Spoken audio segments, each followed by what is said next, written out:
بسم اللہ الرحمن الرحیم۔ بنی اسرائیل کو معافی۔ قصص الانبیاء بھاگ 21۔ اسی بیچ ایک اور عجیب و غریب واقعہ پیش آیا۔ وہ یہ کہ کوہ طور پر اعتکاف میں پھیلاؤ سے فائدہ اٹھا کر ایک آدمی سامری نے، جو ظاہر میں مسلمان تھا، بنی اسرائیل سے کہا کہ اگر تم یہ تمام زیور میرے پاس لے آؤ جو تم نے مصریوں سے ادھار لیے تھے اور پھر واپس نہ کر سکے تو میں تمہارے فائدے کی ایک بات کر دوں۔ بنی اسرائیل نے تمام زیور سامری کے حوالے کر دیے۔ اس نے ان کو گلا کر بچھڑے کا جسم تیار کیا اور پھر اپنے پاس سے ایک مٹھی مٹی اس کے لیے ڈال دی۔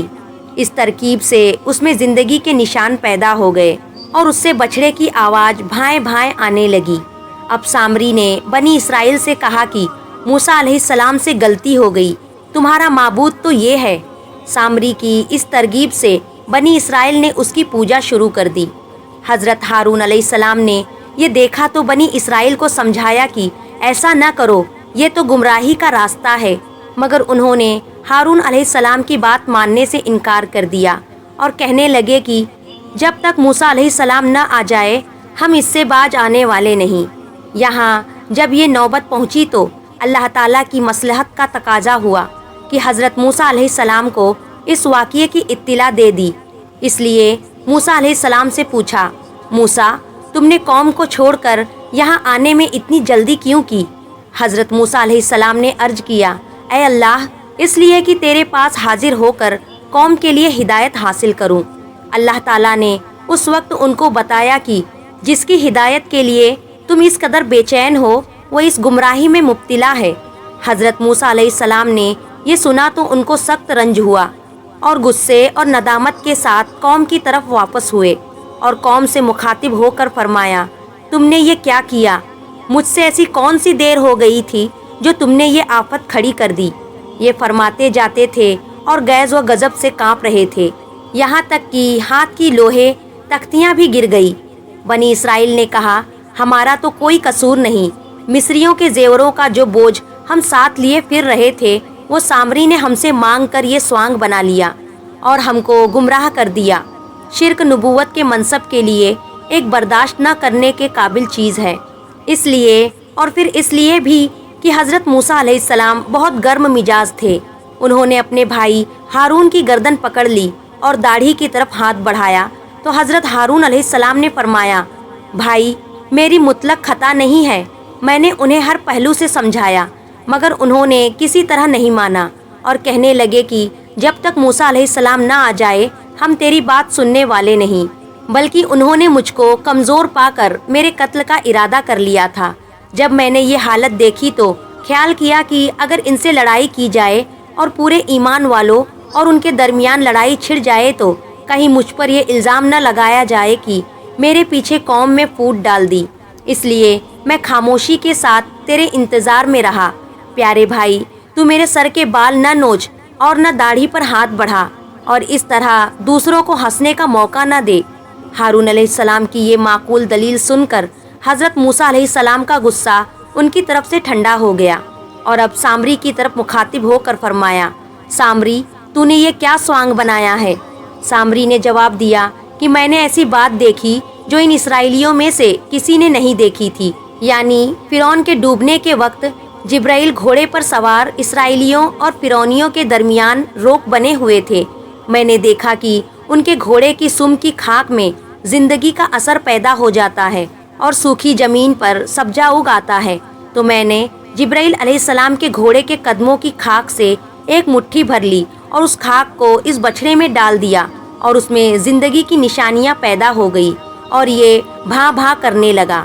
حضرت موسیٰ علیہ السلام نے فرمایا، اچھا اب دنیا میں تیرے لیے یہ سزا تجویز کی گئی ہے کہ تو پاگلوں کی طرح مارا مارا پھرے، اور جب کوئی انسان تیرے قریب آئے تو اس سے بھاگتے ہوئے یہ کہے کہ دیکھنا مجھ کو ہاتھ نہ لگانا، یہ تو دنیا والا عذاب ہے، اور قیامت میں ایسے نافرمانوں اور گمراہوں کے لیے جو عذاب مقرر ہے وہ تیرے لیے اللہ کے وعدے کی شکل میں پورا ہونے والا ہے۔ اے سامری، یہ بھی دیکھ کہ تو نے جس گوشالہ کو معبود بنایا تھا اور اس کی سمادھی لگا کر بیٹھا تھا، ہم ابھی اس کو آگ میں ڈال کر خاک کیے دیتے ہیں اور اس خاک کو دریا میں پھینک دیتے ہیں، کہ تجھ کو اور تیرے ان بیوقوف مقتدیوں کو معلوم ہو جائے کہ تمہارے معبود کی قدر و قیمت اور طاقت و قوت کا یہ حال ہے کہ وہ دوسروں پر عنایت و کرم تو کیا کرتا، خود اپنی ذات کو ہلاکت و تباہی سے نہ بچا سکا۔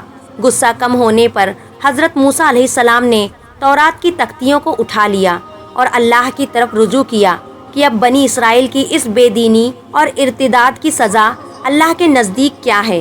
جواب ملا کہ جن لوگوں نے یہ شرک کیا ان کو اپنی جان سے ہاتھ دھو لینا پڑے گا۔ نسائی میں روایت ہے کہ حضرت موسیٰ علیہ السلام نے بنی اسرائیل سے کہا کہ تمہاری توبہ کی صرف ایک شکل مقرر کی گئی ہے کہ مجرموں کو اپنی جان اس طرح ختم کرانا چاہیے کہ جو آدمی رشتے میں جس سے سب سے زیادہ قریب ہے وہ اپنے عزیز کو اپنے ہاتھ سے قتل کرے، یعنی باپ بیٹے اور بیٹا باپ کو اور بھائی بھائی کو۔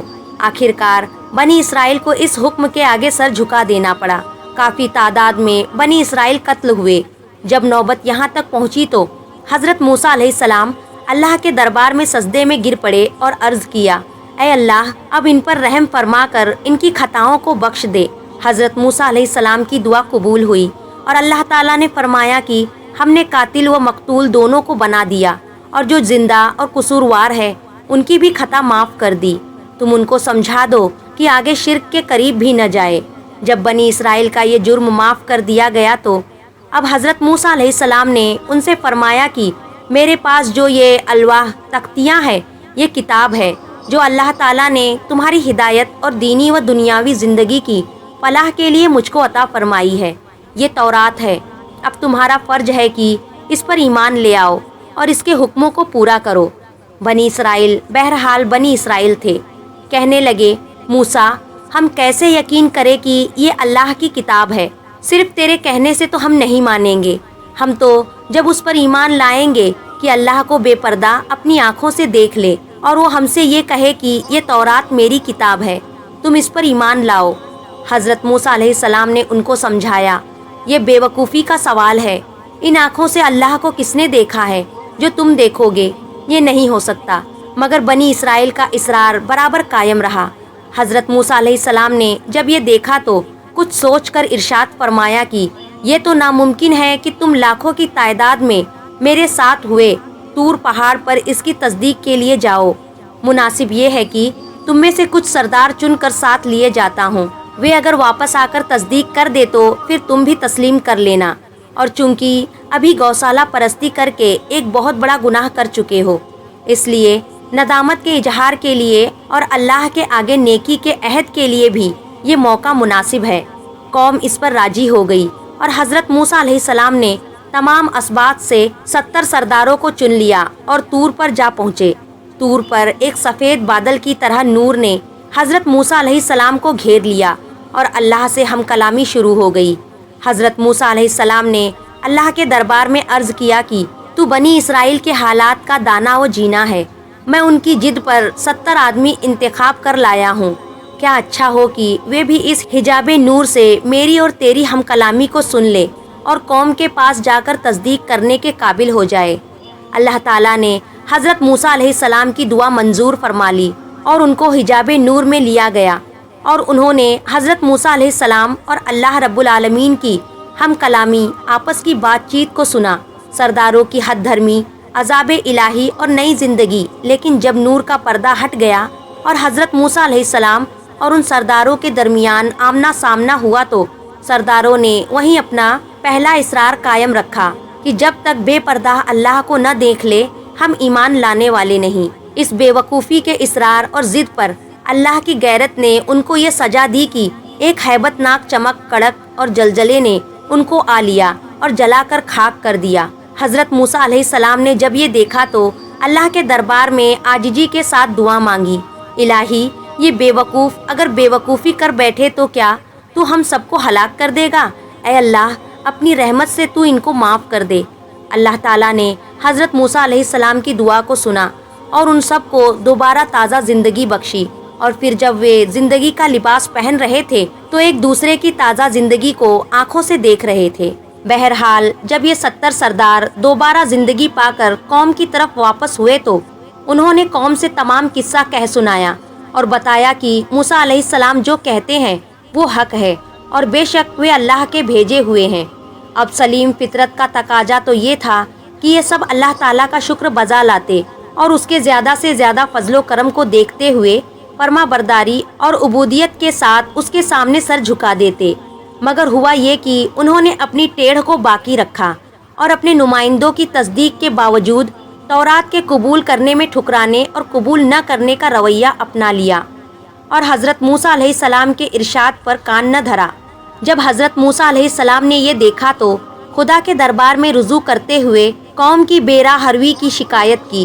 اللہ کے دربار سے حکم ہوا کہ ان نافرمانوں کے لیے میں تجھ کو ایک حجت معجزہ اور عطا کرتا ہوں، اور وہ یہ ہے کہ جس پہاڑ طور پر تو مجھ سے ہم کلام ہوا ہے اور جس پر تیری قوم کے چنے ہوئے سرداروں نے حق کا مشاہدہ کیا ہے، اسی پہاڑ کو حکم دیتا ہوں کہ وہ اپنی جگہ سے حرکت کرے اور سائیوان کی طرح بنی اسرائیل کے سروں پر چھا جائے اور زبان حال سے یہ سوال کرے کہ موسیٰ اللہ کا سچا پیغمبر ہے اور تورات بے شک اللہ کی سچی کتاب ہے، اور اگر یہ دونوں حق و صداقت کا مظہر نہ ہوتے تو یہ شاندار نشان تم نہ دیکھتے جس کا ظاہر ہونا اللہ کی قدرت کے سوا اور کسی طرح بھی ناممکن ہے۔ چنانچہ جیوں ہی اللہ کا یہ فیصلہ ہوا، طور ان کے سروں پر سائبان کی طرح نظر آنے لگا اور زبان حال سے کہنے لگا کہ اے بنی اسرائیل، اگر تم میں عقل اور ہوش باقی ہے اور حق و باطل کی پہچان موجود ہے تو کان کھول کر سنو کہ میں اللہ کا نشان بن کر تم کو یقین دلاتا ہوں اور گواہی دیتا ہوں کہ موسیٰ علیہ السلام نے کئی بار میری پیٹھ پر بیٹھ کر اللہ تعالیٰ کے ساتھ بات کرنے کا شرف حاصل کیا ہے، اور تمہاری رشد و ہدایت کا قانون تورات بھی اس کو میری پیٹھ ہی پر عطا ہوا ہے۔ اور اے غفلت و سرکشی میں مست لوگوں، میری یہ ہیبت، رعب و دبدبا جو تمہارے لیے حیران کرنے والی بن رہی ہے، اس بات کی گواہی ہے کہ جب انسان کے سینے میں دل کی نرمی سختی سے بدل جاتی ہے تو پھر وہ پتھر کا ٹکڑا بلکہ اس سے بھی زیادہ سخت بن جاتا ہے، اور رشد و ہدایت اس میں کسی اور سے داخل نہیں ہو پاتی۔ دیکھو، میں پتھر کے ٹکڑوں کا مجموعہ پہاڑ ہوں، لیکن اللہ کے حکم کے سامنے کس طرح بندگی ظاہر کر رہا ہوں، مگر تم ہو کہ انا، میں، اور خودی کے گھمنڈ میں کسی حالت میں بھی نہیں کو ہاں سے بدل دینے کو تیار نہیں۔ سچ ہے۔ ترجمہ: پھر تمہارے دل سخت ہو گئے سو وہ ہو گئے جیسے پتھر یا ان سے بھی سخت۔ بنی اسرائیل نے جب یہ نشان دیکھا تو اب اسے وقتی خوف و دہشت کا پھل سمجھیے یا کھلی آنکھوں اللہ کے شاندار نشان کے مشاہدے کا نتیجہ یقین کیجیے کہ بنی اسرائیل تورات کی طرف متوجہ ہوئے اور حضرت موسیٰ علیہ السلام کے سامنے اس کے احکام کی تعمیل کا اقرار کیا۔ تب اللہ کا فرمان ہوا کہ اے بنی اسرائیل، ہم نے جو تجھے دیا ہے اس کو مضبوطی کے ساتھ لو، اور جو احکام اس تورات میں درج ہے ان کی تعمیل کرو تاکہ تم پرہیزگار اور متقی بن سکو۔ مگر افسوس کہ بنی اسرائیل کا یہ عہد میثاق ہنگامی ثابت ہوا اور زیادہ دنوں تک وہ اس پر قائم نہ رہ سکے اور عادت کے مطابق پھر خلاف ورزی شروع کر دی۔ قرآن مجید نے ان واقعوں کو بہت ہی تھوڑے میں مگر صاف اور کھلے لفظوں میں اس طرح بیان کیا ہے۔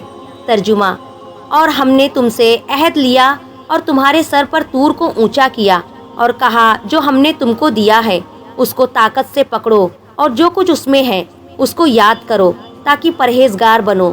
پھر بعد تم نے اس تورات سے پیٹھ پھیر لی، پس اگر تم پر اللہ کا اور اس کی رحمت نہ ہوتی تو بے شک تم نقصان اٹھانے والوں میں سے ہو جاتے۔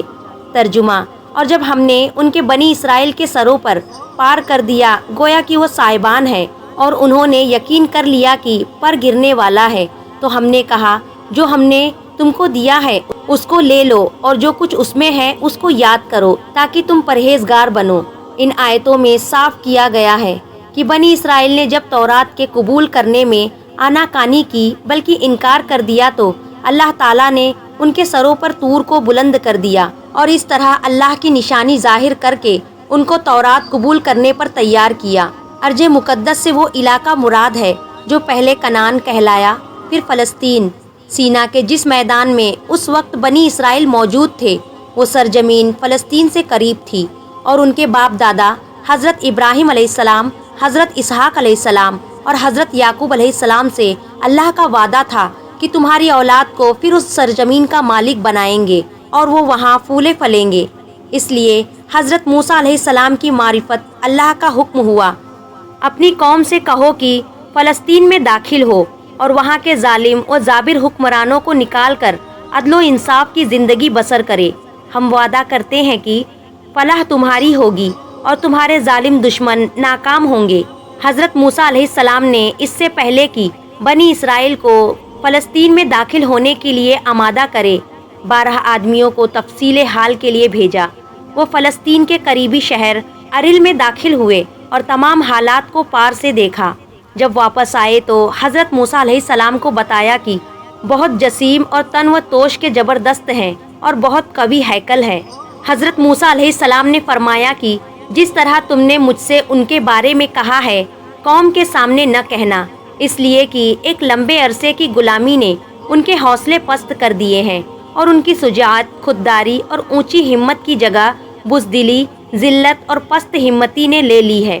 مگر آخر یہ بھی اسی قوم کے لوگ تھے، نہ مانے اور خاموشی کے ساتھ قوم کے سامنے دشمن کی طاقت کا خوب بڑھا چڑھا کر ذکر کیا۔ البتہ صرف 2 آدمی یوشیم بن نون اور کالب بن یانا نے حضرت موسیٰ علیہ السلام کے حکم کی پوری تعمیل کی، اور انہوں نے بنی اسرائیل سے ایسی کوئی بات نہیں کہی کہ جس سے ان کی ہمت ٹوٹے۔ اب حضرت موسیٰ علیہ السلام نے بنی اسرائیل سے کہا کہ تم اس بستی اریحا میں داخل ہو اور دشمن کا مقابلہ کر کے اس پر قابض ہو جاؤ، اللہ تمہارے ساتھ ہے۔